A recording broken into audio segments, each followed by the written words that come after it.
check. Okay, here we go. We can leave this in the show. I think listeners would like to hear this part. We're going to ramp up. Greg's warming up his vocal instrument. La, la, la, ma, ma, ma, ma. And he's ready to scream like a banshee. Read all about it! Read all about it! The No Grand offense. Rapids Chronicle meets the Los Angeles Times in this week's representing... Oh, jeez. No offense to banshees. My Adderall just ran out about 4 seconds ago. All right. What a show we got. We got a big show today. We don't normally have big celebrities on, not including me. In 16 minutes, Andrew Santino from Dave is going to call, or is he going to Zoom? He's gonna Zoom. Are you gonna lick his balls, or are you just gonna kiss his ass? He is part of the best show on television. Yep. I should have rewatched the scene I want to talk to him about. But he's featured in the finale, too. Like, he's good, man. I mean, All right, listen. don't give away the finale. Jesus Christ. What, saying he's good? I couldn't give away the finale. It's multi-layered. It's great. It's great. It's great. Yeah. Well, But I am episode in, 9. Oh. I'm sitting in Grand Rapids, Michigan. He's somewhere else in the Midwest, and you're in Los Angeles. So it's really incredible what the technology, what the Asian people have given us to work with here. Is that the Asians? Zoom? That sounds... What does Zoom sound like?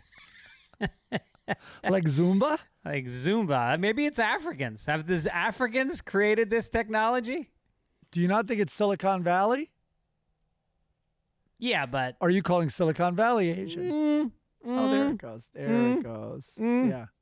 Watch out these days. Positive racism. Very bad. Don't say anything good about people. Don't say anything good. Don't characterize a type of person as generally and statistically being good at something. God forbid. All right, let's play a game. I'll say a race, and you say a positive racist stereotype, and then you give me a race, and I'll do the same. Let's go. Let's do it.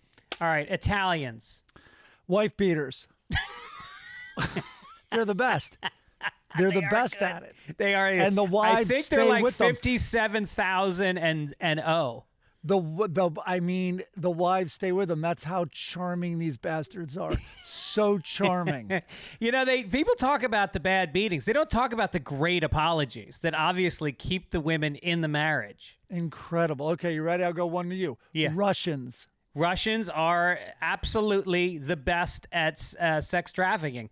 You know, when they don't go steerage like the Chinese. They put them in a coach seat and they get them to Mexico where they beat them down so they're ready for a lifetime of suburban prostitution in the States. How did women get hurt in both of our examples? That's crazy. Scottish, Greg, Scotland. No, it's my turn. Oh, go ahead. Mexicans. Hardest working people that I am aware of. Because I'm in the Western Hemisphere. But I'd put any other, if we're going to talk race or nationality, I guess, any other nationality in the Western Hemisphere up against them. Now, listen. Isn't it amazing that their moniker is Lazy Mexicans? Maybe in your house. Maybe that's what you call your house. You don't remember growing up hearing Lazy Mexicans? The Mexican laying in a hammock, swinging back and forth. I didn't meet you until my 20s, or like right around 20. So I don't. With the sombrero over the eyes and the donkey standing around with a bottle of tequila in his hoof. Is that what it is? Yes.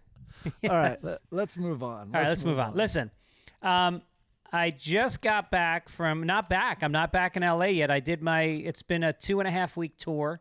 Yeah. It started in New Jersey. We talked last week about that. Yeah. Went to New York City. Went up to Westchester to my sister's house. Saw that with with the alleged nephew who came in the room in his underwear. I'm going to tell you something. That guy got a lot of positive feedback. Yeah, he did. Men and women alike. He flexed a little in the background, Yeah. He looks good. Yeah. And then then we went to Hamilton, New York, and stayed at our buddy Matt Malloy's house. I saw the video of you. Where can they go to see that? Of you catching a football way out on a rope swing. On Instagram, you can see. Well, you've done this as well. He's got. Oh yeah. Matt's on this lake in Hamilton, New York, which is this bucolic 1950s, back when life was good. You can't even say that anymore. If you say that, it's racist.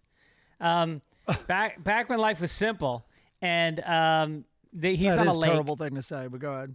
There's like a 12-foot bank leading down to the lake from his house, and then on top of that, he's got like a lifeguard chair. Which he built. As a launch for a 50-foot rope swing. The branch hangs over the lake, so you go plunging down towards the water. You come up, and then people throw footballs at you when you try to catch them before you go in the lake. Well, and we did that. All right, first of all, you have to hold on in the nadir. I don't know what you'd call it in physics, but the low point, which is the most pressure to hold on. Once you survive that, you're facing the lake. You then have to manage, because you know at least one football is hurling, hopefully, towards your head, and you have to turn your body around while letting go of the rope. Yes, and if you catch it, you tend to like grab at it, so you fall forward, and then you fall, and lake water goes jamming into your face and up your nose. So it's tough competition. It's a tough competition out there, and the best is that like there's 20 people screaming and yelling, and it's this quiet little lake town, and there's all these old people with American flags, a couple Trump flags, and they're trying to enjoy the. When I've been there, some of those maybe even come when their grandkids are in town or their kids, the boat comes over and they ask if they can use it. Yeah, people. It's kind of a community thing. I don't know how he lets people. By the way, the idea of falling in the first 5 feet of that's a hospital trip, guaranteed. Oh, because it's all rocks underneath. It's boulders.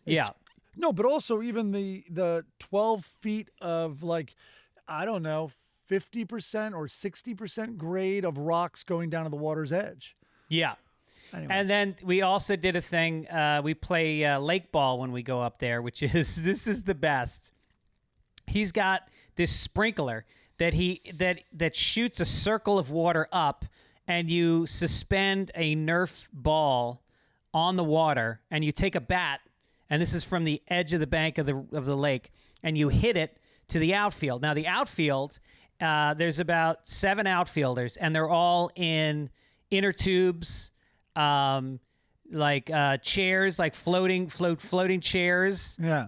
A canoe, a kayak, and they chase the ball down, and then they try to throw it, and then he puts a buoy out there. That's first base. Second base is the tree, is the lifeguard stand where you leave off the rope. Then you have to go from first to second, then off the rope to third base, which is another buoy, and then you have to swim home. And the entire time, 7 people are in the water trying to throw the ball and hit you. It's fucking amazing. It's the greatest sport. It's got to be an Olympic sport. How does one come up with that idea? It's called downpour and doing cocaine in the middle of nowhere. And it's like, what can I create? Yes. No, Matt, he doesn't do that. Wow. All right. Did you play that? We played that. We had he built a pizza oven outside. We had homemade pizzas. Pizza from that oven. Yep. He's got a ping pong table. He's got a bocce court. There's a lot of bocce. There's ladder ball. There's a hot tub. There's an outdoor shower. Running charades. It's just fun. You just go up there and you play. It's camp. We were up there for like 3 or 4 days. It was awesome. Yep. And my sister came up with me with her kids. The sexy Declan was there. So get this. I'm supposed to get on a flight. All right, today's Friday. Right. I'm supposed to get on a flight at 6 a.m. tomorrow to go to Martha's Vineyard to shoot this show with Amy Schumer. I've been told I'd be flying into the beginning of a hurricane, and they've already canceled ferries on Sunday and Monday. The airport, I think, is maybe already. We're right in the path of hurricane. It's Henri. I'm going to call it Henri. What would you call it? I would call it Henry because I'm an American. Okay, but has there been a hurricane Henry, Henry? Then it's a little confusing, no? No? Did you put an N at the end of the no just now? No. And so when did we stop naming these things after bitches? I think because it became such a hacky trope in comedy where comedians would all say, no wonder they're named after women. At the end of the hurricane, you're standing alone at the end of your driveway with all your stuff. Broke. Got it. Something like that. Here he goes. Maybe Henri is non-binary, says Chris. Wow. Congratulations, Chris. Where did you find that phrase on your right-wing websites? It's an awful, awful joke. But did I do this last week that I told you what pronoun now I tell people just to make everyone incredibly uncomfortable? What is it? It. You're it? Yeah. He, it. Well, it's also confusing. Yeah. All right. Anyway, I think I said that last week. Okie doke. I have good energy. Not even on drugs. What are we doing? So are you connecting through Boston or New York? Boston, which is better than New York because it's hitting New York first. So if I landed at 3-something p.m. tomorrow in Boston, I would then get on a 4:15 flight to the Vineyard. But they're saying now that might be canceled because the winds are going to start tomorrow, Saturday afternoon on the Vineyard. So I might. All right. So you're going to have a night off in Boston. Maybe you'll go see a comedy show. No, I'm hoping to find out before. I do not. It's worthless to get stranded in Boston. Well, why would I do that? Boston's one of the most fun cities in America. Are you shitting me? During a storm. Yes.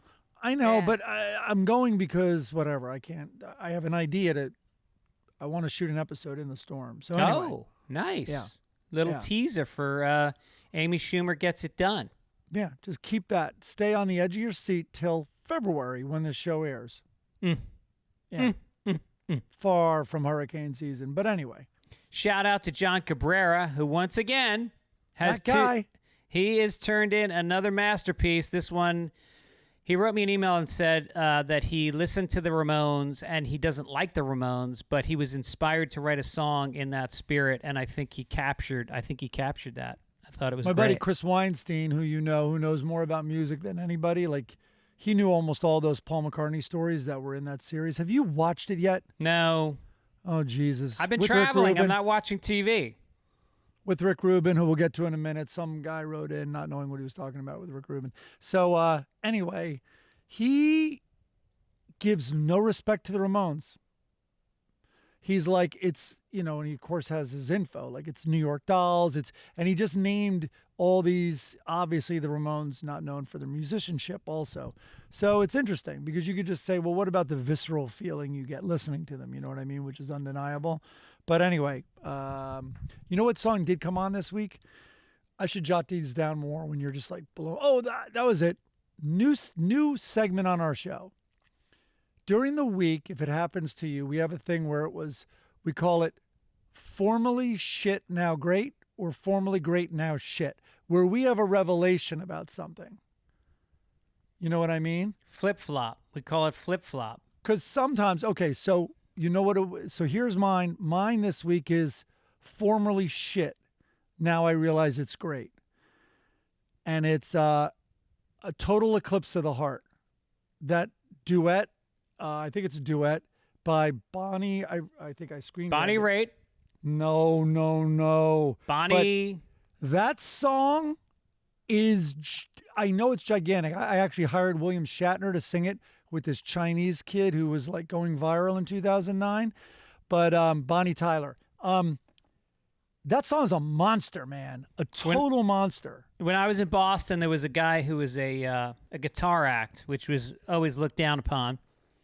And one of his songs was a parody of Total Eclipse of the Heart, and it was, I totally shit when I fart. I was guessing that was the last word in it. Yeah. Okay. Yeah, piece of garbage. Reconsideration. It basically should be called reconsideration. Okay. I'll give it another listen. I also was never, even though you and Matt, everybody screams about how great John Prine is, and I never got it. I always found it to be hokey, and then I listened to a lot of it this past weekend, and I'm on board. It's hard to deny, man. Yeah. It's really pure, you know? Yeah. And then Why don't we call the segment From Shit to Shit? That's good. Or From Shit to Shit. Yeah. It could go the other way. Yeah. And then this has nothing to do with that segment, but on the radio, my favorite station out here in LA, what is it, 100.5? I forget, but it's out at Northridge. It's commercial free. No, it's like 105.6 or something, isn't it? Sure. I don't know what it is. 100 point, I don't know. Anyway, it's amazing. Commercial free. I think there's only one left in LA, and it's also news. It's also news free. So anyway, they played "God Save the Queen" by the Sex Pistols. I'm sorry, I'm not just an old man talking here. The urgency of it, and you know Jonesy. You've had him on your, and it's all Jonesy in that, and of course, but it's undeniable. I don't know if it'll ever sound, it somehow doesn't sound old, and a lot of punk can sound old. This does not.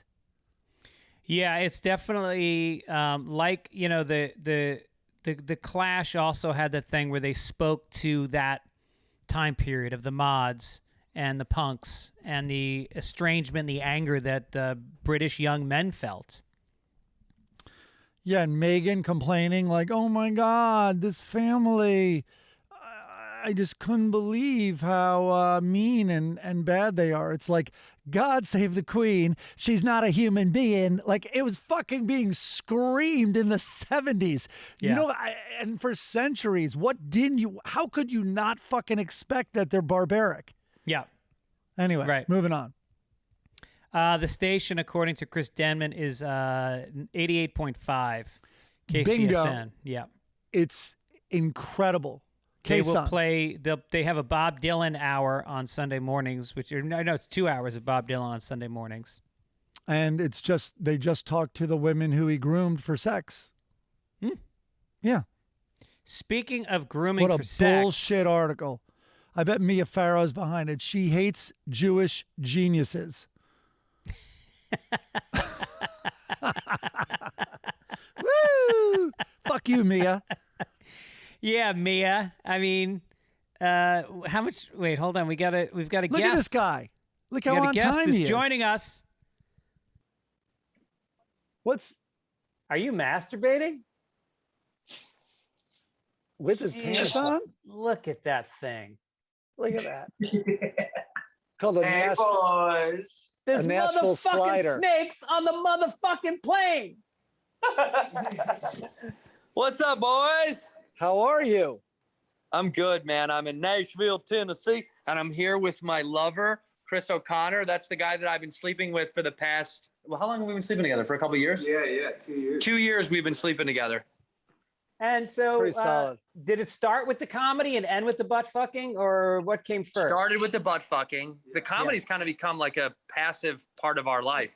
Yeah. We don't really even do comedy anymore. Icing on the cake. Yeah, it's icing on the cake. And we're not really big fans of icing, as you know. Do I have anything on my mouth? Okay, good. As the headliner, do you assume the top position at all times? With Chris? Yeah.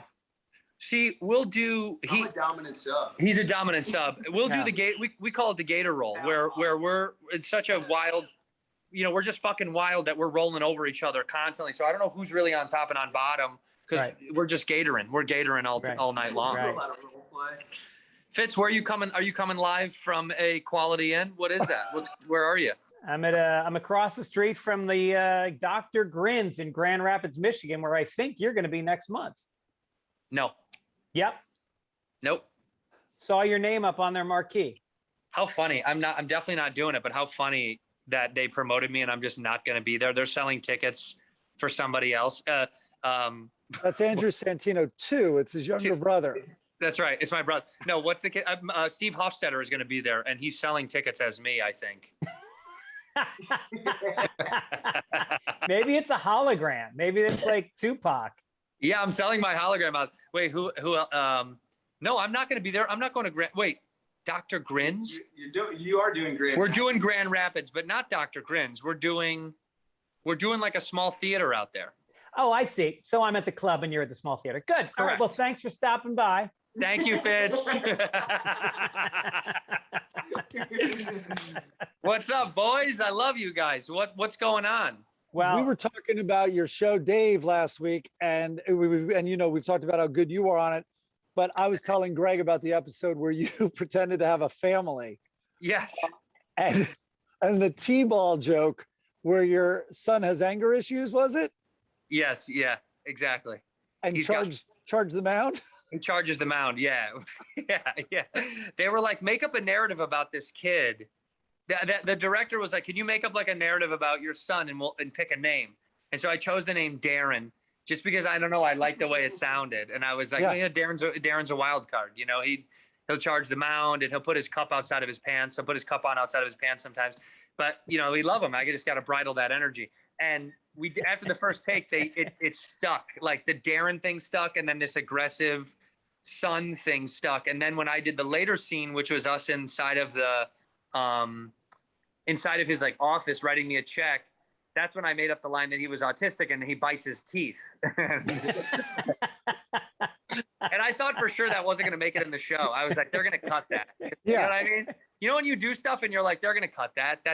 There's no way that's going to get in. But I go, yeah, we had an autism scare. He was chewing on his own teeth. And for some reason they liked it enough to leave it in. But I thought for sure someone at FX would be like, we're not going to get like a letter from the Autism Foundation. You know what I mean? Like lighting us up for legal issues. But yeah, that was a fun episode. Thank you guys for the love. I really do appreciate. I get emails and texts from people all the time saying they've heard you guys mention me on the show. And I always appreciate it coming from someone so talented like Gibbons and Fitz. I also think it's nice that you're there with him. Thank you. so you see this, you see Sunday Papers more as like he's the publisher and I'm like like a cub reporter? He's kind of like, if he's like Carson and you're like the guy that used to get Ed McMahon home. Do you know what I mean? Below Ed. Well, yeah. I mean, I could talk about it all day, but that was the question that we brought up last week. I was like, I'm wondering, I assumed it was more scripted than you seem to be saying, because I also want to know, the best was the dad. Is that the first time he's hearing you bring up T-ball? Because then he goes in T-ball, and you said, yeah, twice. Like you literally doubled down on the joke. Yeah. So that whole scene was improv. What actually ended up happening was, I don't know how much I should dive. Well, look, somebody got COVID and they had to shut us down. And so we came back and had to do that bar mitzvah scene like 2 months later. It was way after the fact. And so then when we did that Mazel Tov scene where I am wearing a yarmulke and I'm like cheersing him at the bar. Yeah. That was all kind of like to tie in this other narrative that we had put in earlier about, I had said that like the keyboardist, they got into a fight about the keyboard. Yeah. And he had said, well, we can't move the keyboard. He's blind. And I did this whole thing about, we had a blind dog and my dad would move furniture just so it would run into it because my dad was a piece of shit. And that was a line that myself and one of the writers came up with. He made it up. Love Reiki, who's really funny. And then that whole thing led to this inherent lie that I had a family, the lie was already in the script that I had a family, but the characteristics of the kid didn't exist. We made up the name. I made up his aggressiveness. We made up all that stuff. That was all improv, and then notes from Vanessa McGee, one of the writers, and then Love Reiki. Us three were just every take they'd come up and be like, make him more this or this, and then I would just fly with it. But yeah, for the show for the most part it's scripted when it comes to the some of the more obvious scenes that you can tell, but like I'll just say most of the stuff that I'm in, they let me fly a little bit. They let me do whatever. They let me like get the stuff and then we just take off. You know what I mean? That's so weird because with your stand-up act, it's almost entirely stuff you've stolen from other acts. Like, can I tell you something? I read a review from Dr. Grins last night. Really? Yeah. And it literally, the title of the article was "Not a Grin to Be Found." It was insane. And I was like, why would they just like dumpster dive on Greg Fitzsimmons, one of the greatest, one of the greatest comedy. I don't know. What do you call yourself? Performers or I'm a humorist. Humorist, yeah. One of the greatest. Me and Dave Barry, yeah. You and Dave Barry. Isn't that the worst thing to be called? Of all, you can be called a comic, a comedian, but a humorist is a guy that goes, I'm setting the bar super fucking low. You know what's really annoying is when someone says, what's your bit? What's your sketch? What's your sketch? What's your act? What's your shtick? What's your shtick? What do you say? Yeah. What do you even respond? How do you respond? Dude, that literally happened to me at 7:00 this morning. I flew in yesterday. I got 4 hours sleep, and I get up and I get on the local fucking Grand Rapids, with the vapid co-host, the hot chick, and the guy whose face was painted on that morning. And they're trying to get me, and they're asking me questions that are leading to nothing that's funny. They're asking me about COVID and I'm fucking bombing. I'm bombing. And then she goes, and then she literally said, so just so people can get a sense of what you do, like, what's your shtick? Can you give us some of your shtick right now? Oh God. And I was like, I just do crowd work. That's all I do. What is your shtick? Tell us, can you lead us into some jokes? That's my favorite, when they want you to write in some fucking leads of jokes that they need you to say. That, like, it's Byron Allen's show. Like, the transitions are so bad. They're like, so you don't like cement, huh? Greg, what's up with you and cement? Like nowhere near a normal conversation. You just throw that into the sky. Yeah, what's going on with that arch in St. Louis, Jerry? Yeah. Did you ever run out of gas by a lake? What? That's very specific. All right, well, listen. We got to let you go because we got to get back to the podcast. But we wanted to get you this is better than the podcast. All right, we'll give you a news story. I don't want to keep you. We'll give you a news story. One. Give me one. I love it. Our first one. We'll get back to the bikers. Yeah, Sturgis. These three Ohio brothers die after getting stuck in a manure pit. They got stuck at their farm, and they passed out from the fumes. They were fixing a manure pump when they found themselves unable to get out, and they all died. There you go. Wait. They were fixing, and say it again. What is it? There's a manure pump that they were trying to fix, and they got stuck in the shit, and they passed out from the fumes. And there was a quote from the family: "Our hearts are with them." From the company. Our hearts and our assholes are with all the men that died. They lost their lives doing what they loved. Well, drowning in feces. It's the most fitting Ohio deaths this week. Is it? Has there been a lot of people that have died from manure pump accidents? Is this a common thing? Yeah. Is there insurance for it? Yeah. Yeah. Right. I'd like life, health, and manure pipe accidents. Oh, that's not included. There's a fourth brother. They got to get him out of the manure pit. He said there's a fourth brother. They got to get him out of the manure pit. He's stuck. It's the sequel to Saving Private Ryan. Yeah, this is the new Miami building crash. It's just a whole dogs on the scene to try to get this guy. Yes. Worst part was one of the brothers shit his pants when he was so scared. Give me one more news story. I like this so much. Give me another one. Okay, this is from the news, from the entertainment news. Mike Richards is out as Jeopardy host just 9 days after he was tapped to succeed the legendary Alex Trebek as the face of the beloved quiz show. He's also the executive producer, but everything got undone when ugly details surfaced about his past conduct and statements he made on an 8-year-old podcast. Yeah. Oh my God. Apparently, he said that he made disparaging remarks about Jews, women, and other groups. He said, still waiting for the offensive part. He asked his female co-host if she had ever taken booby pictures. Huh.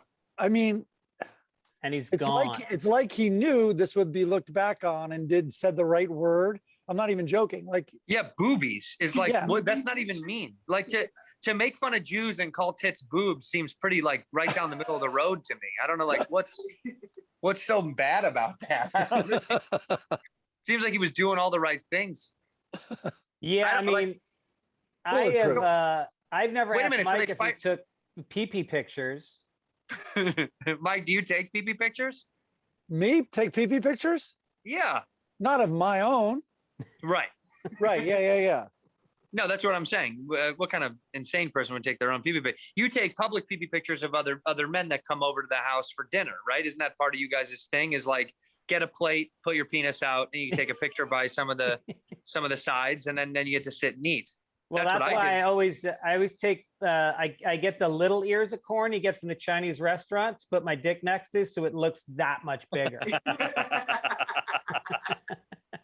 I had a creepy thought yesterday. I was at a restaurant, really very impressive looking woman nearby, and then I was like, I felt like, oh, should I go on a dating app and I'm like, how creepy is it that I wish the perimeter or whatever it is, the distance on the dating app could be narrowed down to 20 feet. Like the lowest is 1 mile, and it wasn't doing it for me.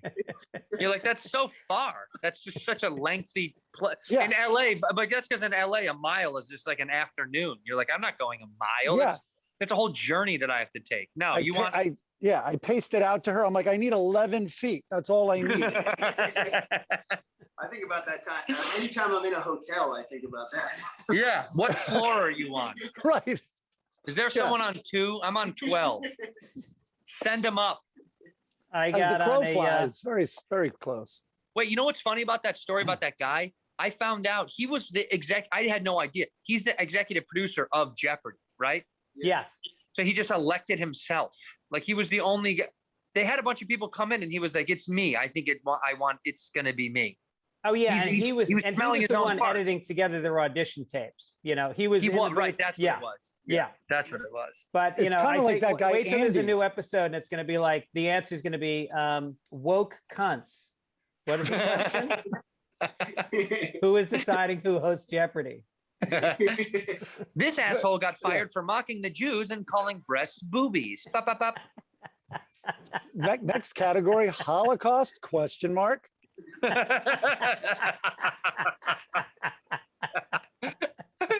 And the first daily double is prove it.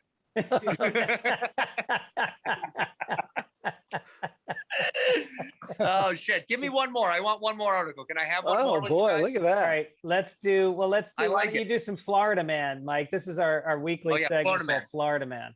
Yeah, I love it. Where are we? Florida. I didn't read the story yet. Florida family traveling to Hawaii busted for fake vaccine cards when their 4- and 5-year-old kids showed their cards.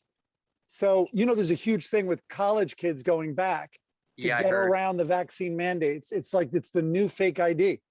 Is fake vaccine cards. I heard about this, and they're like cracking down. But how can they? Do they even know? Well, How is how that can they? possible? Because they don't give vaccinations for kids under 12, and their kids Oh, were is 4 that- and 5. Oh, is that what it is? I didn't know how. Well, how old do you have to be? You have to be over 12 to You get have them to now. be over 12. Oh, that's so funny. So they showed these cards. The kids showed the cards. They were immediately like, "This is suspect." So mom and Yeah. dad, they were Yeah. like, "You can't use your Costco card as your vaccination Yeah. card." Right. By the way, it's impossible. Do you know how hard it is to go to Hawaii right now? You have to show proof of vaccination and a negative COVID test. I was trying to go. I was going to go on a little vacation. You cannot. You have to load it to their website. Then you have to get tested when you get there. I was like, I'd rather just have COVID here than go to Hawaii. It's not even fucking worth it. I'll just go to the beach. Yeah. I'll just go to LA's beach and get COVID. It's not worth going to Hawaii to go through all these huge hoops for no reason. It's bullshit. Well, you already Hula got hoops. COVID and ruined the whole bar mitzvah episode. So yeah, just Yeah. go can you ruin imagine? Hawaii. I wish I could tell you who got it because it would really increase that story, man. It was so funny. The person who got COVID that I've been on 3 different shoots where they've got shut down because of Wow. COVID. No Because shit. of COVID. Yeah. So what's the common denominator between the 3 shows? I think you know. So you've got COVID. So you've got COVID. That's the name of the show. So you've got COVID. Yes. It's always, you know who it is? It's always Crafty. That's who gives everybody COVID. It's the guy who's making the food. That's the guy. He's the leak. It's in the mayo. Yeah, he's coughing. Yeah, it's the mayo. Yeah, it's always in the mayo. It's always in the mayo.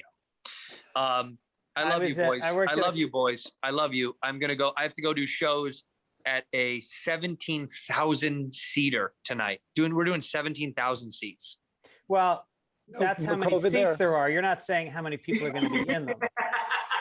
No. That's 17,000. Well, does that mean there's not there? That'll be that many people, don't you think? Yeah. It's Zanies in Nashville. We're having a great time. Everyone out here is Kid Rock. Everyone is Kid Rock out here. We're having a great fucking time. Oh, nice. Everyone's Kid Rocking their way through life, baby, and so are we. Are you wary of being anti-vaxxers? No, you know what's funny is out here is like I thought Nashville would be much more like take that mask up. But that's not. I think it's much more liberal than you think. I think it's turned into an extremely liberal city where like my idea of it was like the Deep South, but in reality it's like Diet Austin. It just has that like it's like another neighborhood in the east side of LA. You know what I mean? Where it's not, it's like we play music, but also like we respect women, and you know what I mean? It's like, it's very much not the old. The new country. It's the new, yeah, it really is. It's a whole different. I thought it was going to be different, but we were wrong. We were disappointed because Chris is racist. I don't know if you guys know, Chris O'Connor is a out loud bigot, and he thought he would fit right in here. Yeah. Hides a turning. Yeah, he ran right into a bus stop. This guy was really expected to be able to say the N-word freely in the streets, and I told him he just can't. It's just not that way anymore. He's too far north. Yeah. Right. Well, he wanted to go see all the monuments. He's big into the monuments. He wanted to go see them all. So, all right, I gotta go. Where do you keep them now? Yeah. Where's the storage unit? Yeah. I love you guys. All right. Thanks, go. man. Thanks so much. In. All right. Thank you, guys. Take Bye. it easy, everybody. All right, bye. He keeps us going, keeps us feeding him stories. Then he makes it seem like we kept him too long. Yeah, I know. Yeah, fucking guy ruined everything. Now I'm gonna shit on Dave. Right. He belongs to a country club in LA and has, repeatedly said, "Let's play golf." And then I'll be like, "Okay, great. How's next Thursday?" And then he goes like, "Yeah, do you want to call and make a reservation somewhere?" And I'm like, "You belong to a country club." Huh. All right, we went through some stories, and it was funny stuff there. I can't believe how much that makes sense. I can't believe how much of Dave is sometimes improv. I'm sure there's a script there and it's like, can you beat it? You know what I mean? I think that the shows that are good, they've gotten away from the scriptedness. I think that people don't want to hear a show that doesn't sound more conversational and more natural and more like in the voice of the actor that's doing it. The main three networks, their shit is so fucking written. It doesn't sound like it would ever come out of a human being's mouth. Right. That being said, I've got a spec script I'm trying to get one of those people to buy this year. Yeah, right, exactly. That should be a spec script. How long is your spec script? Well, it's 4 pages because it's really just an outline. Yeah. I'm like, this happens in this scene. Yeah. And it ends with them saying, we got to go to the museum. And then they go to the museum and, they talk about what they need to talk about. And then, you just put the last thing that needs to be done in the scene. Well, the best is like Curb Your Enthusiasm. Larry David, he works off those outlines. And then I find out he doesn't even think of the show ideas. He has writers pitch him ideas. I pitched them. Yeah. And you get paid like a flat rate for the idea, and you don't get paid for the episode, and you don't write the episode because it's not written. So they're kind of dancing around the Writers Guild rules about payments for ideas.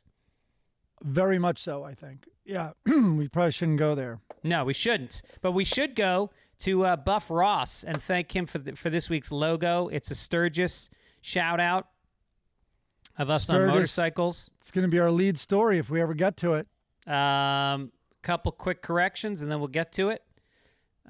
Greg, regarding Arsenio's alleged gayness, you expressed I could care less. In fact, you, quote, couldn't care less. That's true. I also could care less than you do. But I do find him to be a great guest on talk shows, and you should try to get him on Fitzdog podcast. You'd laugh a lot together. Would we? Or would he bring up that I have called him a homosexual, what the fuck is wrong with me? I read a letter like this and I go, did I really say that? Like, what? Who am I to call somebody gay? I tried to get you to backpedal on that one.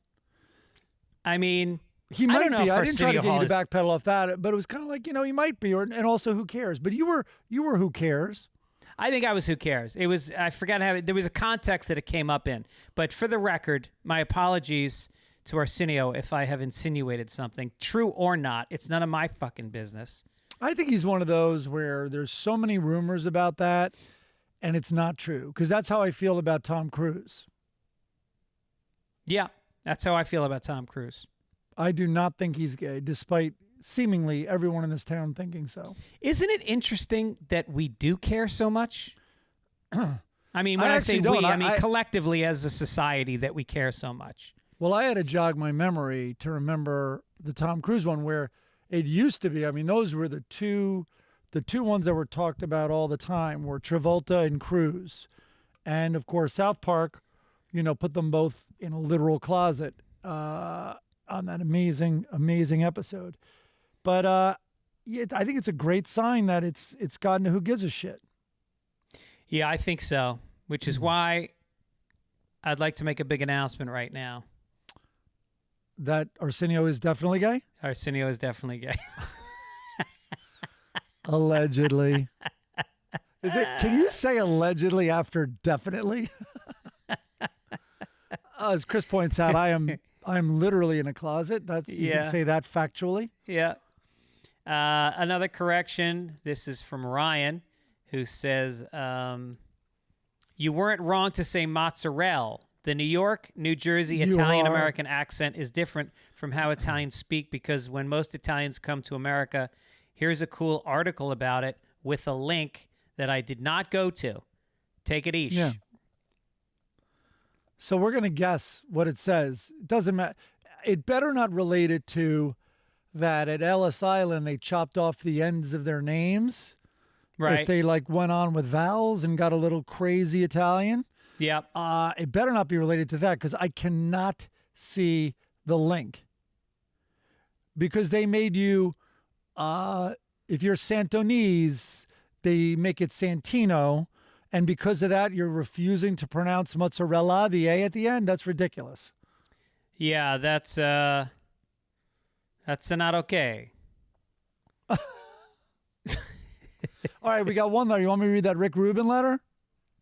The letters are at the end, Mike. These are corrections. Oh, geez. You're in the wrong section of the paper. Well, he was kind of trying to correct. You know what? We'll do it next week. But this guy does not get why, no matter what you feel about Rick Rubin, how he's very accomplished.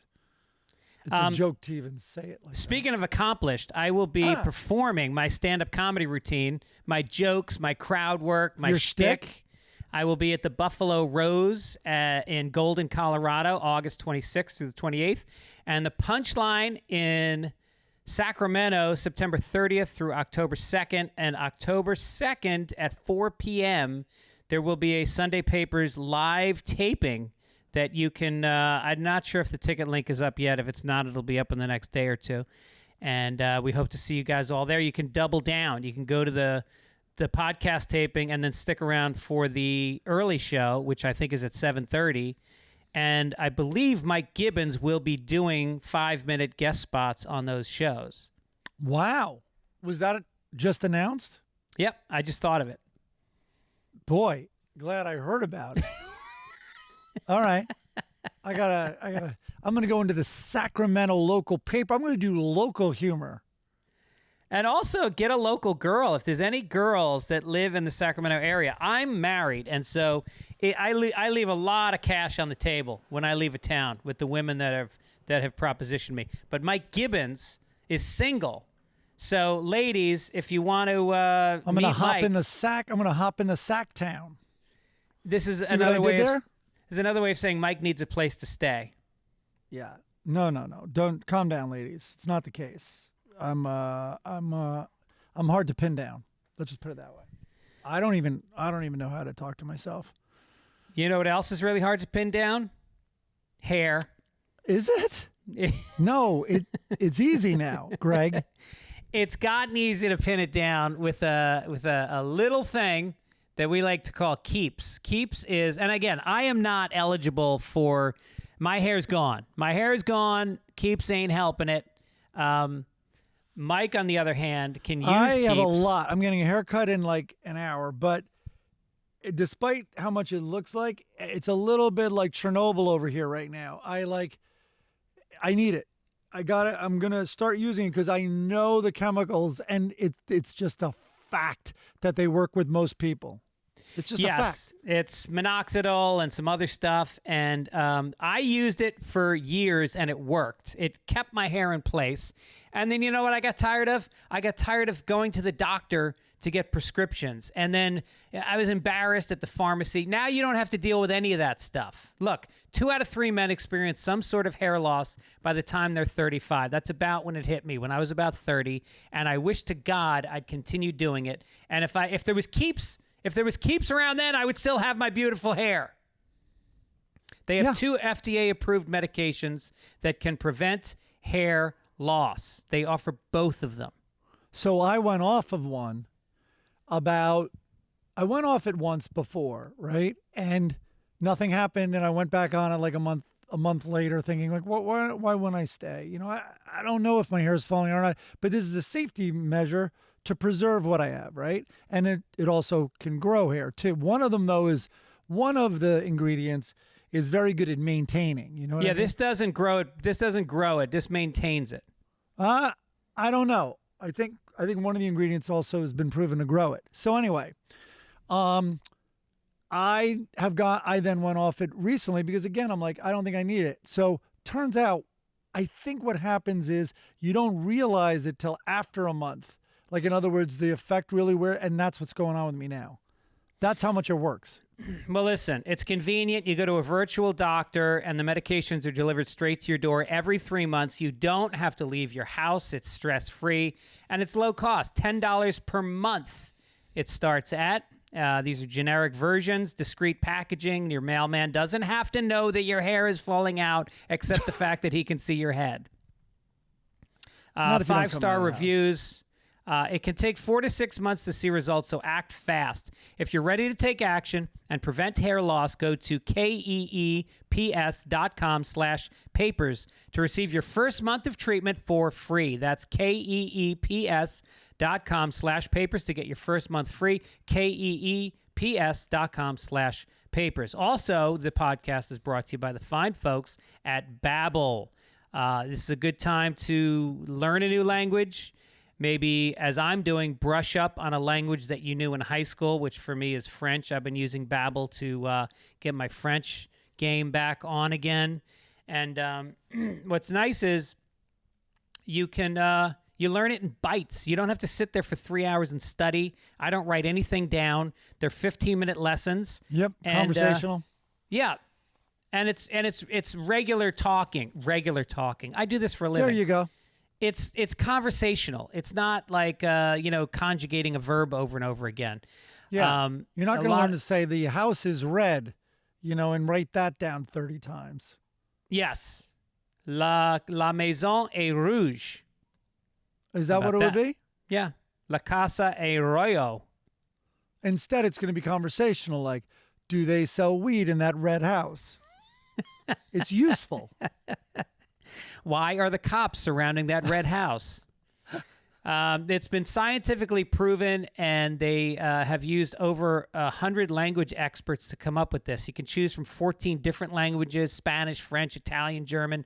Plus, they have speech recognition technology, helps you to improve your pronunciation and your accent. So check it out. Right now, when you purchase a 3-month Babbel subscription, you'll get an additional 3 months for free. That's 6 months for the price of 3. Just go to Babbel.com and use promo code PAPERS. That's BABBEL.com, code PAPERS for an extra 3 months. Babbel.com. Papers. Perfect. Do it. All right. Now, listen, you wanted to talk about Sturgis. Let's get to the front page, Mike. Holy crap, let's do it. Newspaper sound effect. Extra! Extra! Read all about it! Extra! And there it is. I think we're going to rely on the producers to put it in a newspaper let's do crinkle. that. Good or idea. Grab one of our crinkles from the previous, I don't know, 75 shows? Well, I don't know how many we've done in a row now. Probably Sturgis about update. 75, yeah. First of all, I'm not even going to go into the story, but I when I was looking up Sturgis, this headline popped up. Sturgis man pleads guilty to his 7th DUI. Guess how old he is? 18. You went the other way, but he is 32, I think. I was shocked. Wow. He's been quite prolific. He's also released on bail, so he's out there now. What do they think he's going to do? Is he feeling better about things now? He's not going to drink? Did he post the bail money with empty Returns? cans? Totally. How many? $20,000 bail divided by 5 cents. How many bottles is that? Okay, back to Sturgis though, and the motorcycle rally. The DUI count this year from the rally was 122. 122. This is a tiny town. That means when you go out for a drive, it's basically an obstacle course. And those are the ones that are caught. Yeah. And it's down though. So kudos to you, Sturgis. Last year, it was 146 DUIs. The drug arrests were 151. And last year, there was 241. But this is an interesting stat, which I think explains some of the others, which is total warnings this year, 4,319. Last year, 3,570. So wow, I see a trend think they here. warned a lot of people. Oh, and Chris just typed in the Sturgis population is 7,000 people. 7,000, and there were 4,319 warnings. Official warning. Like so official that they're documented. Like I think they're written warnings. I'm not even joking. Not like hey, you're too shit-faced. Get off that bike. I see you trying to start it.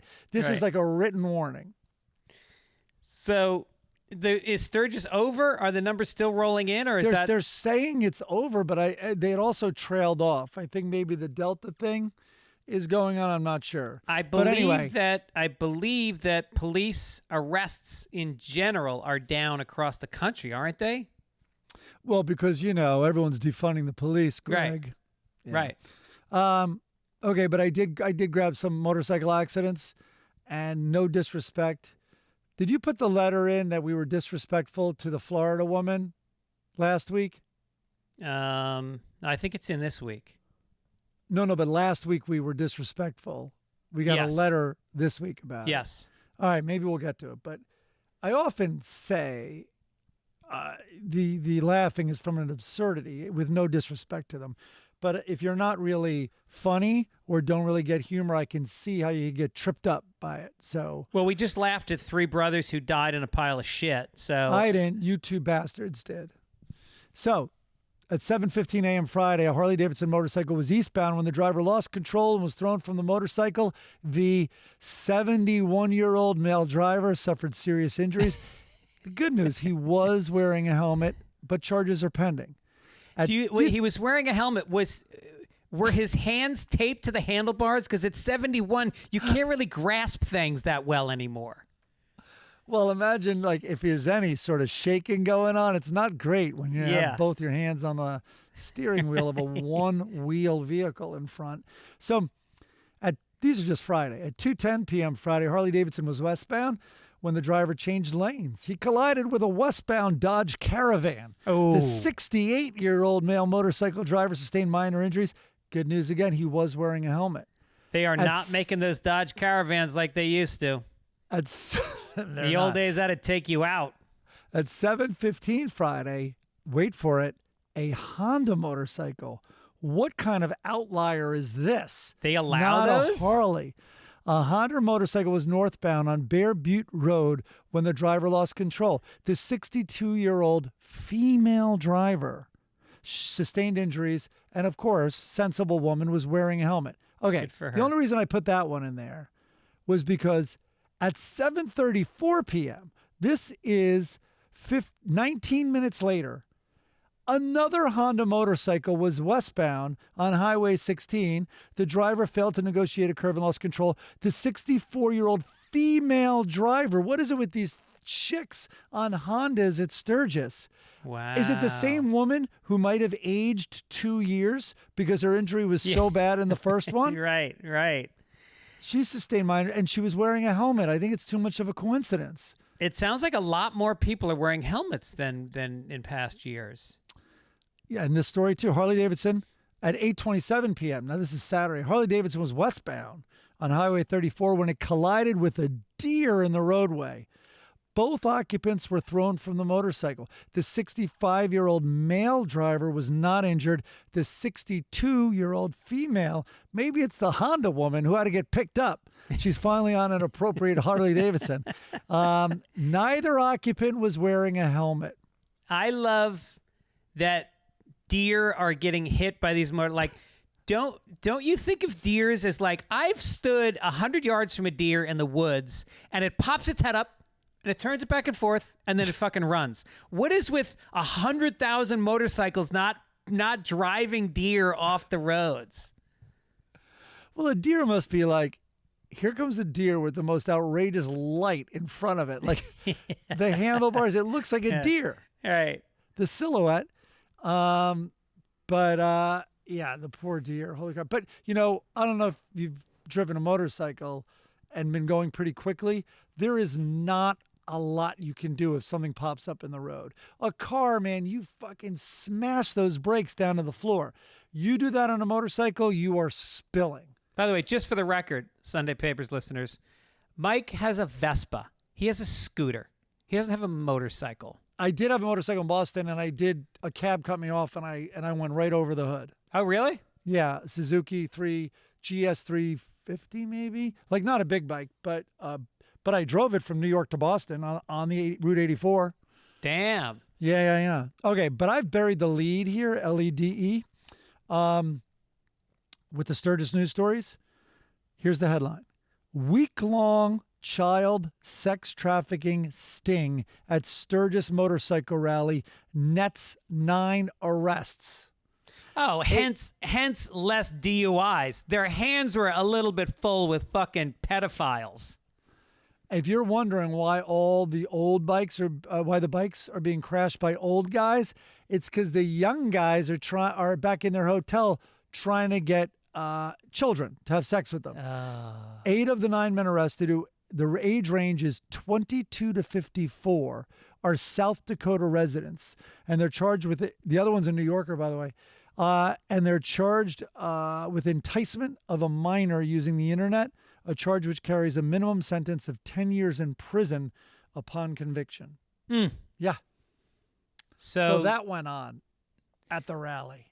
So I just picture Sturgis as this overcrowded, you can't hear anything, you can't get through a crowd, and that's where you're going to invite a 14-year-old to have sex with you?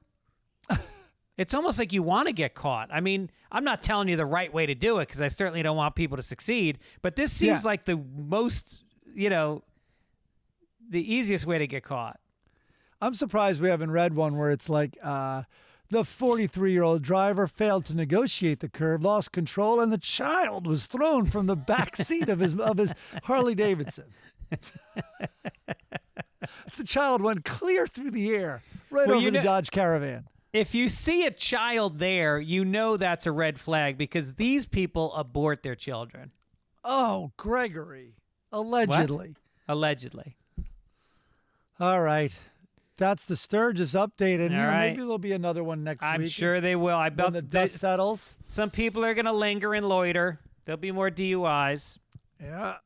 Speaking of old men getting in trouble, an 84-year-old man who spent most of his adult life behind bars for robbing banks was sentenced to more than 21 years for carrying out an armed heist at an Arizona credit union.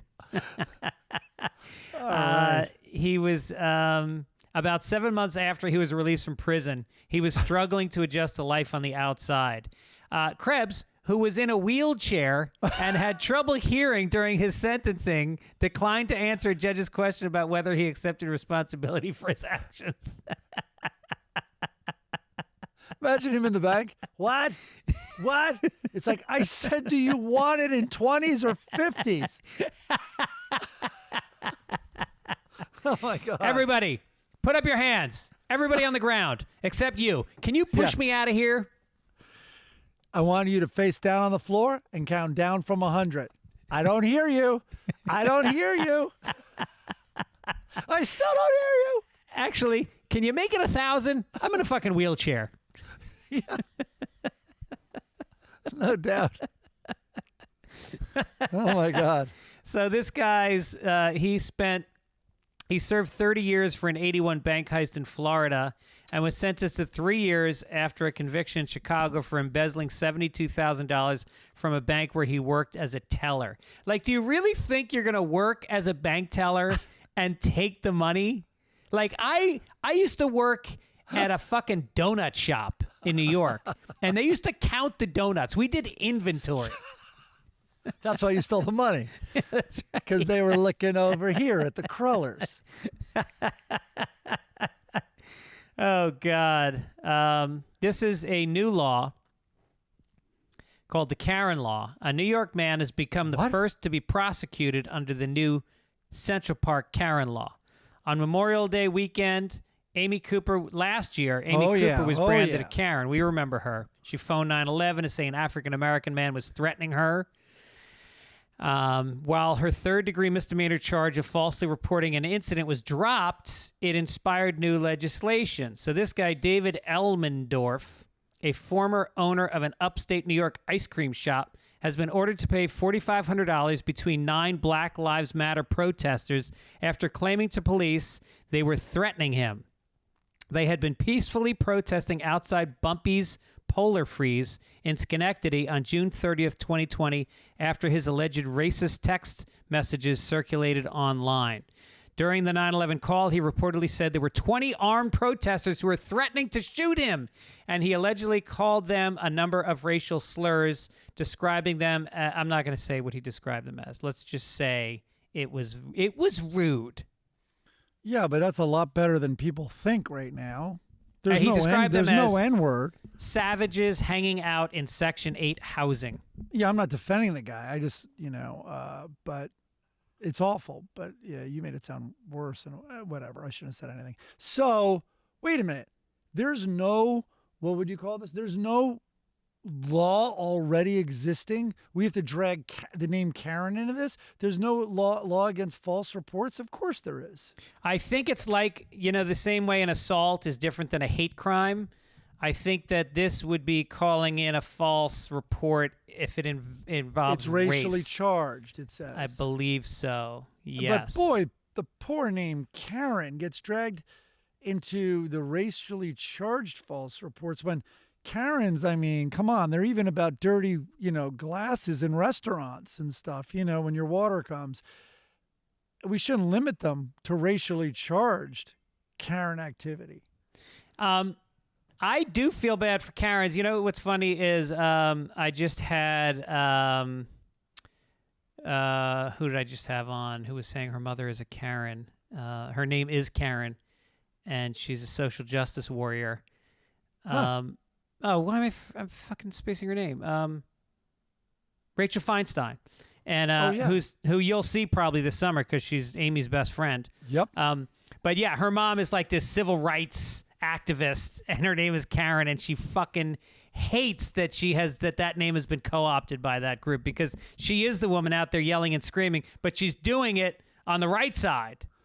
Right, exactly. So the courts are like, what's on the docket? It's like, well, it's another complaint from Karen. Oh, God. Yeah. What now? What law is she trying to change now? Or, what law is she trying to create? Why can't we just stick with cunt? There he goes again. There he go. Yeah, that, I think I mentioned when I saw Tell, and I don't think I'm stepping on his act, but when I saw him in Vegas, after they did everything, they did a little bit of a curtain call, but I think I told you, this exact case that they referenced, the Amy Cooper case. He's like, hey, and in fairness to her, he was the one who started trouble. He's the one that went over and could you put your dog on a leash? The only problem is he got out Karen'd.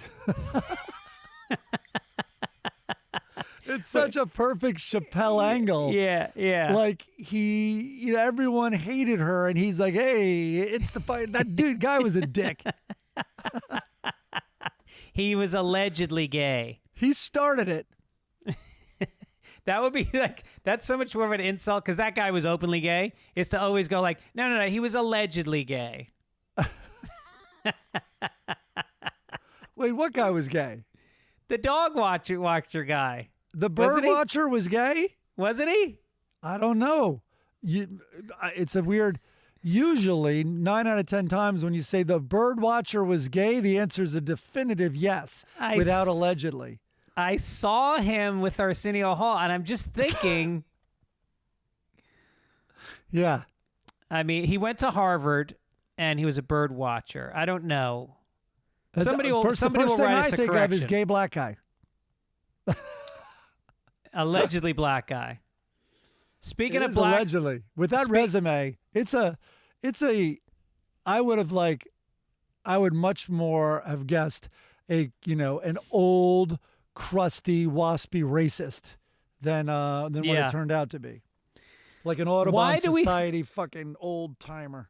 Why do we think that bird watchers are gay? Isn't that a weird thing to assume about a man because he watches birds? I mean, are birds fucking each other up the ass or something? Like, what would make it gay about watching them? I don't know, when you're painting them on your stamps and stuff. I don't know. There's something. Look, I'm just saying I like birds.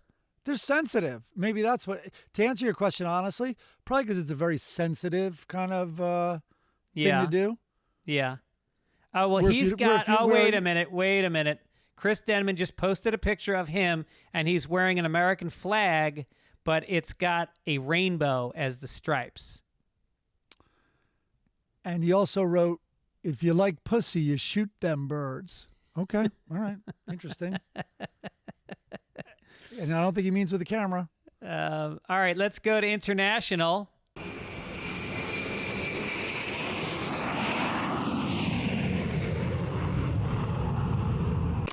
Yeah, we are. Speaking of black guys, over in Africa, this guy, James Sakara, the pastor of a Zambian Christian church, was found dead after asking to be buried alive in the ground so he could come back to life in 3 days' time. Like Jesus did. Yeah, from that fact-based Bible. So he convinced 3 of his congregation that he could come back, and so he got them to dig a shallow grave, tie up his hands, and bury him alive. So they were a little curious after 3 days. They're like, "Hey, isn't James supposed to be back?" And they dug it up, and they realized, no, James didn't come back from dead. He's just dead. They're like, what? Is today Wednesday? No, it's Thursday. It's Thursday? Wait, guys, this is day 4. We were supposed to get him out. We got to get the new app. We got to get that new app, the Resurrection app, because I can't keep track of days. I have an app when my gal's period's in town, and we can't keep this straight. We buried him. So upon seeing their leader's lifeless body, some members of the church attempted a series of, quote, spiritual exercises in order to resurrect him, but to no avail. What's a resurrection exercise? I imagine it involves some really blessed holy water. Yeah, a lot of holy water. Buckets and buckets of holy water. So that's how that guy's life ended. When did they realize he was dead? I'm reading this story for the first time right now. Well, they waited till he didn't come back from the dead? By the way, to some believers, did he have to be dead for this to be impressive? Like, the idea isn't, like Jesus, I want you to bury me. But unlike Jesus, I'm not going to be dead. I'm just going to be like starving and really hungry and thirsty. And then you guys dig me up after 3 days. I don't think that's the exercise. I think he wanted to be, right? Don't you think he wanted to be dead? Well, that's For the 3 thing days? about martyrs. If you're going to be a martyr, there has to be an opposing force. You can't, otherwise it's just suicide. You have to die at the hands of oppressors or people that are trying to, keep you from your faith. So if he goes to heaven now, how will he be judged? Will he get extra points for this, or do they send him to hell for being such an idiot? Yeah, he'll be in the Darwin Award section of someone who didn't evolve as much as he should have. I mean, he went for this trick. What about start slow? Do the water into wine thing, because you could probably get a YouTube video to teach you how to do that, and you would wow them. You'd wow the congregation. Even start below that. Just teach a bunch of dudes how to fish. Right. That doesn't take much. Or you know what? Jesus walked on water. I fucking water ski. That's even faster. There you go. There's no water to walk on in Africa. That's the problem. Oh, right. Without very dangerous hippos. Speaking of dangerous, let's talk about sports.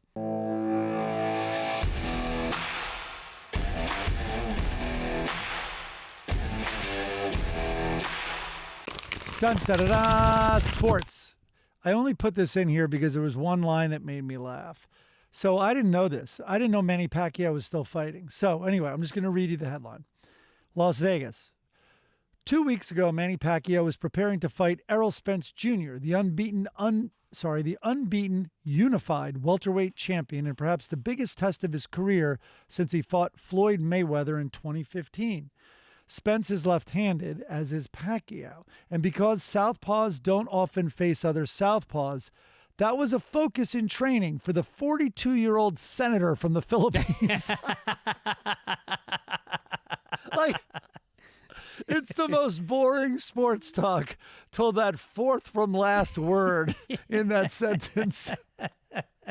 I totally forgot he won office. Right. He's used to getting the judge's decision. He got all the votes. He sure did.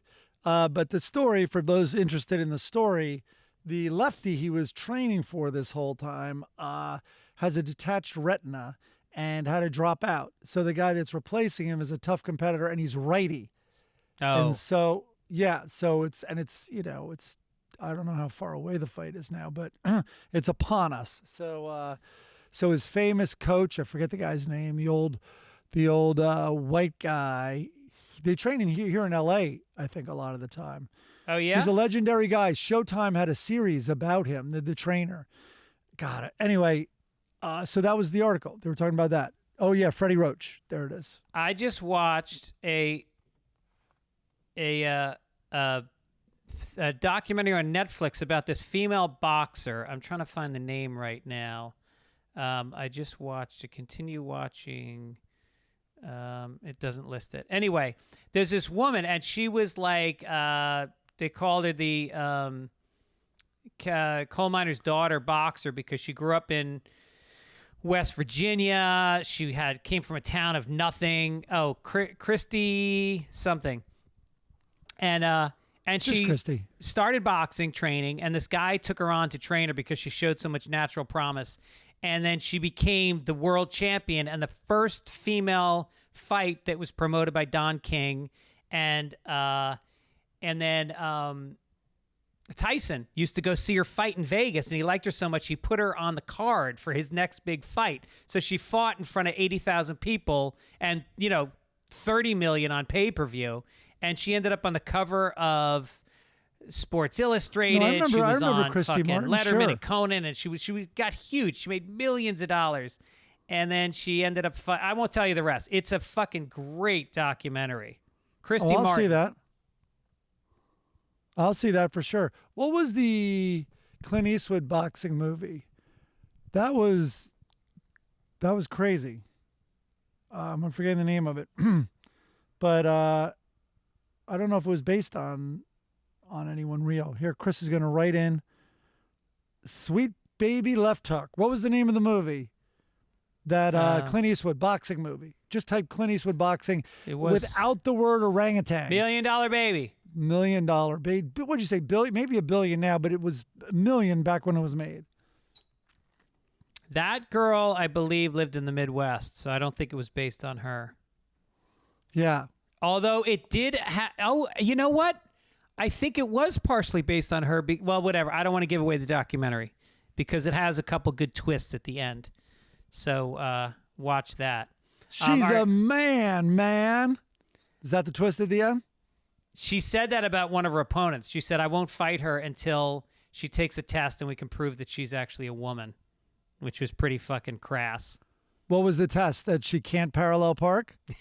There we go. Ball, it's 1955. That she can't drive a Honda in Sturgis? That's exactly right.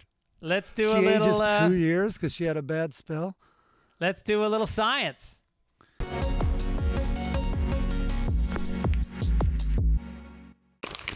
Blind science. All right. You want me to read it? Yeah, why don't you read it? Cold read. Cold read. I don't even know what the story is. Children born during the coronavirus pandemic. By the way, on the news this week, I know I say by the way all the time, just get used to it. I heard one news source calling what we're in now as the unvaccinated pandemic. And I love it. Yep. I love it. It's just accurate. You know when I love it? When insurance companies stop paying out to people that don't get vaccinated when they get sick. It's already started. All right, good. But when you describe the pandemic and the very serious parts, which is the test of the healthcare system, like that Abbott, the governor who has COVID, is ordering beds, respirators, and then he's ordered, oh God, I wish I had support. He ordered nurses to be sent to Texas because they're short. He needs out-of-state help. Like, right. Please come into our state because we ourselves can't handle the sick. Also, I think he ordered whatever they're called for dead bodies because Texas's plan is for death. And their other plan is to make it illegal for schools to mandate masks for children. Do you hear Florida? Who are unvaccinated by nature because they're under 12. Miami-Dade, largest, and I think fourth largest maybe school system in the nation, voted 7-1 maybe or something against DeSantis, against the governor. Right. And I read a great article, which was, if you're a Republican, listen, fine, I'm not sure. If you are a Republican who you're like, hey, the federal government can't tell us what the fuck to do. Well, how about Miami-Dade County saying, hey, the governor can't tell us what the fuck to do. You know, we're going to govern ourselves. Like, stay consistent. Yeah. Stay consistent, Florida. Children born during the unvaccinated pandemic have significantly reduced verbal, motor, and overall cognitive performance compared with children born before, a U.S. study suggests. The first few years of a child's life are critical to their cognitive development, but with COVID-19 triggering the closure of businesses, nurseries, schools, and playgrounds, life for infants changed considerably. With parents how long are you making me read this? I'll just cut down to this part where it says, in the decade preceding the mean IQ score on standardized tests for children between 3 months and 3 years hovered around 100, but for children born during the pandemic, that number tumbled to 78. But the final line is, the study included 672 children from the state of Rhode Island. So that may impact the IQ level a little bit. Hey, we got to take a fucking test today? Where are we going to Cranston Elementary? You know we don't study geography because we're the joke of the United States. We get it. You can beat Rhode Island in a fight with your hand tied behind you. We get it. By the way, the 672 children from the state of Rhode Island are the 672 children from the state of Rhode Island. I told you, I don't know if I ever told you this. I had an awful job at Boston University while there. The job was in the city of Boston, and it was working for the New York Times, cold calling, trying to sell subscriptions. Oh. And I got assigned Rhode Island. So I had to call Rhode Island. So the town that was given to me was BER L-I-N. So I'm like, hi, miss, if you have a few minutes, whatever the spiel was I had, like your shtick, like your comedy shtick. I had a shtick, and I'm like, there's a great New York Times offer for you and all the residents of Berlin, Rhode Island. Click. Blah, blah, blah, blah. I have a great offer, sir, for Berlin. Click. And it's all of a sudden like, it's fucking Berlin. Click. Like, they do not want to be called Berlin, and I learned it the hard way. Yeah. That's how about hilarious. how about the fucking manager? I'm like, how about giving me a heads up? I'm getting screamed at. Also, they hate New York. They hate with New everything. York. They hate the politics of the paper. Oh. They hate the location of the paper. They hate the grade level that the paper is written in. Yeah. Oh. Let's do some letters to the editor, Mike. We have a special for West Berlin. And you live in East Berlin. Okay. All right. What are these corrections? No, we got letters. Letters. Oh, I mean letters. Sorry. Yes. Good Lord. All right. A woman It is named confusing. Joanne wrote in. She said she seems to have a crush on us. And I'm thinking if That's not a she's in correction. Sacramento, this could be the three-way we've been waiting for, Mike. She, her husband, and you? Yep. Is that the... Got Yep. it. Okay, good. Barbara Allen wrote in regarding last week's show. How much caffeine did Mike have before today's show? Jesus. Wow, yeah. Well, I've been trying. I got criticized a few weeks ago. I'm also hyper today. I got criticized a few weeks ago for being sleepy. Yeah. So I vowed that you guys are nice enough to listen to this. Why wouldn't I try to be on my A game? Right. Although I took a Ritalin this morning and I worked like a fucking madman. I got so much done. Nice. But then it started crashing down a little while ago. it'll do that. And I have 2 shows tonight in Grand Rapids performing for Christians who work for Amway. There it is. So Sweet spot. You're in the sweet spot. this one's from Chris Lee in Sidmouth, which I think Okay. is in England. First of all, Sunday Papers is the best. The Sturgis bit kills me. Well done, Mike. I love that Greg had the balls to introduce his rent boy to the camera the other week. That was my nephew. Rent Boy. I like Rent Boy. How come after the success of you two on the Birdcast, you aren't doing more interviews together? You knocked that out of the park. No follow-up? Maybe we should try to do that. Maybe we'll do a little tour of podcasts as a team. I think, yeah, why not? I would do that. I'll be less hyper, Beth or whoever, Jesus, Barbara Allen.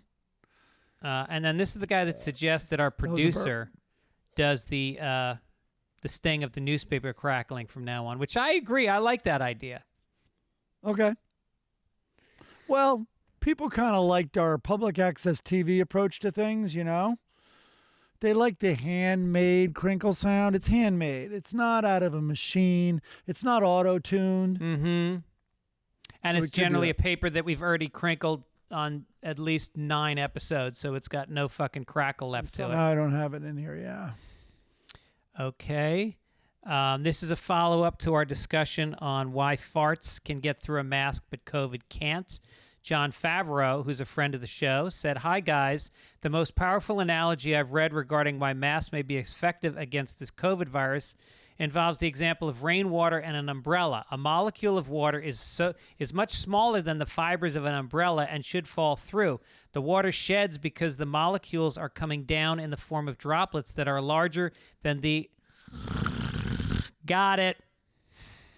Eric Mitchell said that, this is the guy that you wanted to talk about. We like John, though. John's a good guy. I do, but I just don't like science. I mean,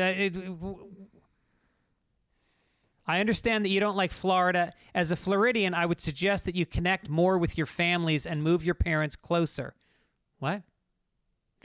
Possibly one of the issues with Florida is the New Yorkers. I have been a listener from the beginning of Sunday Papers and have always dismissed your right-leaning lib political views. Why can't they just say liberal?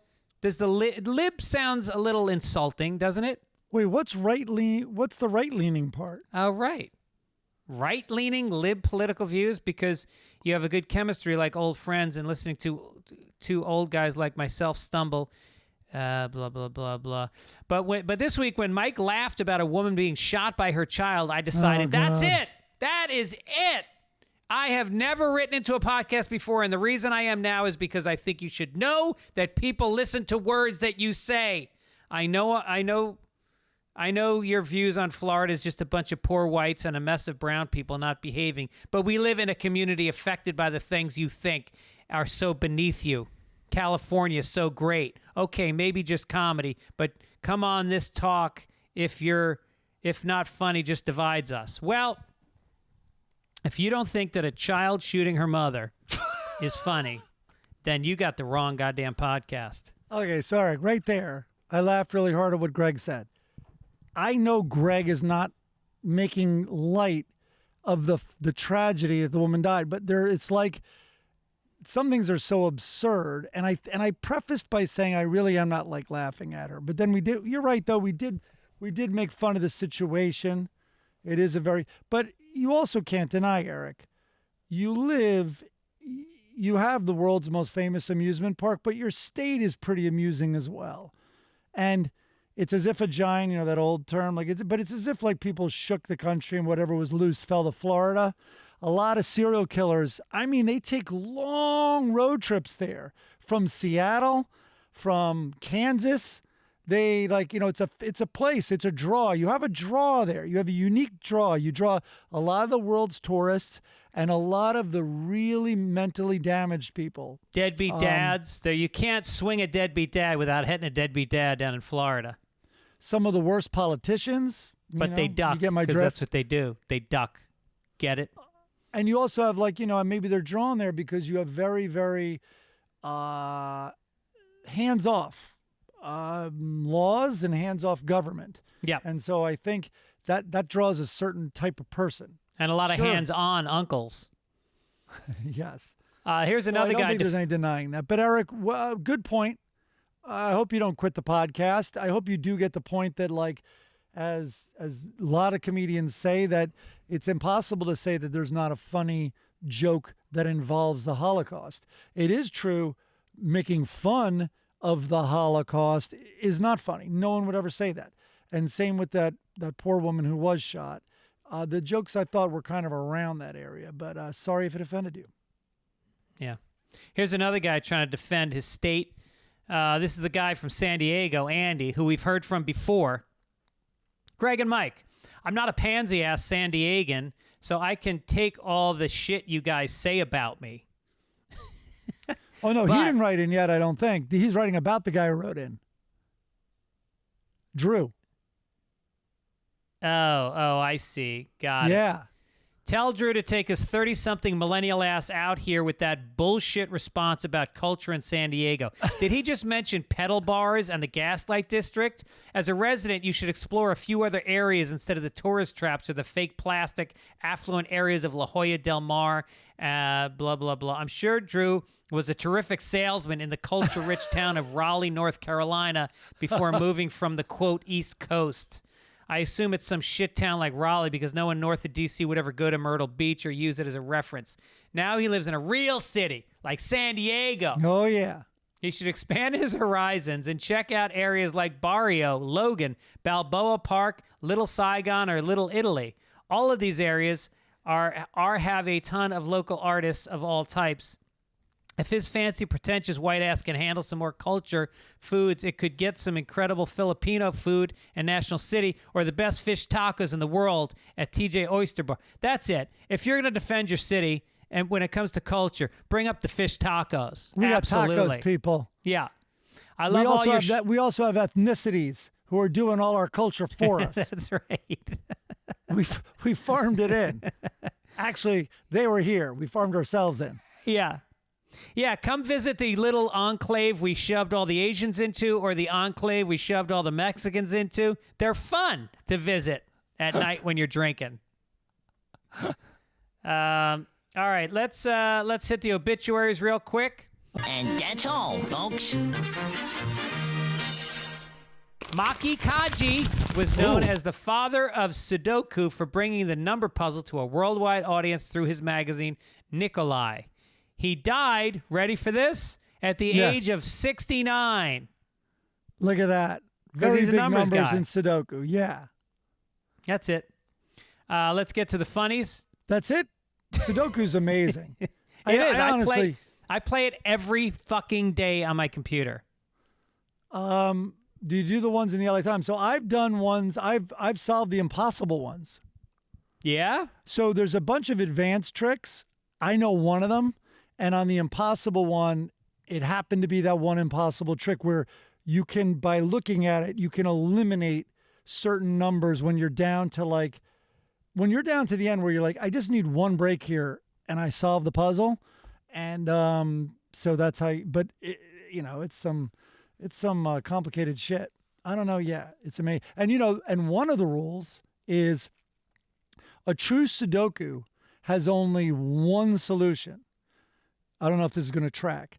So if you have a thing where it's like, this can be a 3 or a 9, this can be a 3 or a 9, or like a 2, and you have 4 boxes that could be a 3 or a 9, and one can be also a 2, by definition, that other one's a 2. Because if it weren't, there would be 2 solutions to that puzzle. I didn't know there was ever more than one possible solution. That's fascinating. On some that the computers generate, there's sometimes 2, and the true Sudoku purists do not like it. Yeah. Here's what I like, the Sunday funnies. Not me. I think you're going to like these. I got some Lockhorns right out of the gate. Some good Lockhorns. Loretta, who's ironing, while Leroy sits with a drink on the chair watching tennis. She says, I do have it all. All the cooking, all the cleaning, all the shopping, all the laundry, ... You ignored that. I was supposed to get a haircut 5 minutes ago. Sorry. I'm just being courteous to the guy who meets me in his backyard. Really? And shears me. Yeah. Jesus. Here's Leroy. Puts a leash on me and go ahead. Leroy is paying for something at the market, and he's staring at his wallet with a frown on his face like he seems to have gone broke. And she says to her friend, we were way ahead of our time for living in a cashless society. And then she comes out of the beauty salon. And keep in mind, he fucking hates her. And her haircut is jagged and terrible. And he says to her, I didn't know Peter got his training at Kabuki Theater. Perfect. That's it. Now let's do Hagar the Horrible, who... and remember, the Sunday Papers is a fun place where your kids are introduced to reading. And Hagar is one of the cartoons that they're drawn to because of its colors and its fun-looking characters and its constant reference to rape. So Hagar is at a banquet, and he's standing there talking to a guy who's dressed like a lord. And there's a party going on in the background, and there's a guy dressed as a king, and he's with a woman who's got on like what Madonna wore in the Like a Virgin video. Yeah. And she's got a green long thing in her mouth like she's sucking a cock. And the prince guy says, I attended university with the Duke. How do you know him? And the king looks angry. Like, he raped her. He stole my money, and he raped my wife. That's it? That's the takeaway? That's the subtext. Sure, it's almost the text. Yeah. All right, I'm going to go for 8 seconds. 6 seconds on Family Circus. 9 seconds. Here we go. They're standing in front of what looks like the Grand Canyon. The 2 kids are fighting, and one goes to the other. Stop eating potato chips, Jeffy. We're trying to hear the river. That's it. Like all people do at tourist places, they're trying to hear the river. Yeah. Yeah. I've seen the Grand Canyon. I've seen the Grand Canyon, American Vacation or Family Vacation. I say never listening to the river is a thing. It's never a thing. Now, can we talk? We talk often about how bad the text is, the dialogue. But what about the artwork? Why are they suddenly the size of her knee? They used to be up to like at least her waist. And in this week, they're like little fucking ants. Wait, what are? Oh, you're right. Look how small they look. So even the drawing is terrible.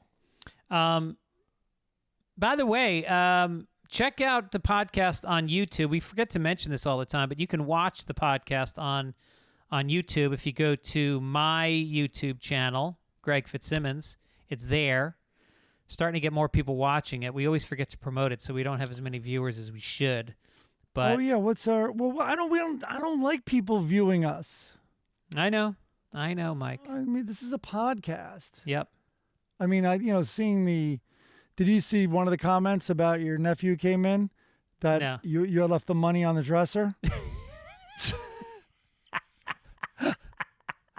good stuff. Good stuff. Finally, let's do Blondie. He takes her out to a dinner. Finally, he does something right. He dresses her up. She's got on a black velvet dress with a short white collar. Hair is teased up delightfully. He's got on his stupid fucking bow tie.